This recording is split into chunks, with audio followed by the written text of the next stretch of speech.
ಹೆಚ್ಡಿಕೋಟೆ ತಾಲೂಕು ಕಣಿಯನಹುಂಡಿಯಲ್ಲಿ ಗಾನಕೋಗಿಲೆ ಜಾನಕಮ್ಮನ ಅಂತಿಮ ಸಂಸ್ಕಾರಕ್ಕೆ ಸಿದ್ಧತೆಗಳು ನಡೆಯುತ್ತಿವೆ. ಕೋವಿಡ್ ವೇಳೆ 2 ಎಕರೆ ಭೂಮಿ ಖರೀದಿಸಿದ್ದ ಎಸ್ ಜಾನಕಿಯವರ ಕೊನೆಯ ಆಸೆಯಂತೆ ಕಣಿಯನಹುಂಡಿಯಲ್ಲಿ ಅಂತ್ಯಕ್ರಿಯೆ ನಡೆಯಲಿದೆ. ಭಾರತದ ಖ್ಯಾತ ಹಿನ್ನೆಲೆ ಗಾಯಕಿ ಎಸ್ ಜಾನಕಿಯವರ ಅಂತಿಮ ಸಂಸ್ಕಾರಕ್ಕೆ ಮೈಸೂರು ಜಿಲ್ಲೆಯ ಹೆಚ್ಡಿಕೋಟೆ ತಾಲೂಕಿನ ಕಣಿಯನಹುಂಡಿಯಲ್ಲಿ ಸಿದ್ಧತೆಗಳು ಸಾಗುತ್ತಿವೆ. ಕುಟುಂಬದವರು, ಜಿಲ್ಲಾಡಳಿತ ಹಾಗೂ ಪೊಲೀಸ್ ಇಲಾಖೆ ಸಮನ್ವಯದಲ್ಲಿ ಅಗತ್ಯ ವ್ಯವಸ್ಥೆಗಳನ್ನು ಮಾಡಲಾಗುತ್ತಿದೆ. ಸಾವಿರಾರು ಅಭಿಮಾನಿಗಳು ತಮ್ಮ ನೆಚ್ಚಿನ ಗಾನ ಕೋಗಿಲೆಗೆ ಅಂತಿಮ ನಮನ ಸಲ್ಲಿಸಲು ಆಗಮಿಸುವ ನಿರೀಕ್ಷೆ ಇದ್ದು, ಸ್ಥಳದಲ್ಲಿ ಭದ್ರತೆಯನ್ನು ಬಿಗಿಗೊಳಿಸಲಾಗಿದೆ.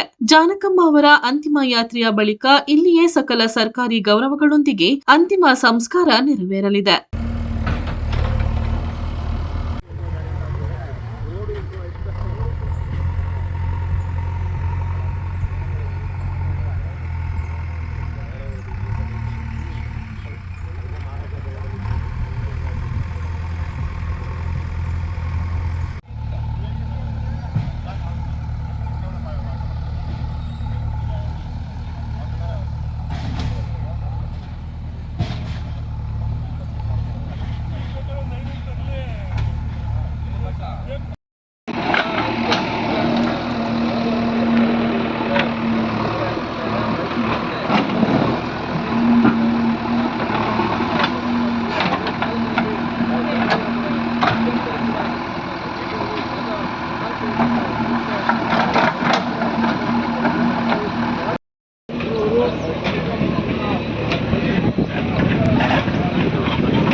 ಅದನ್ನ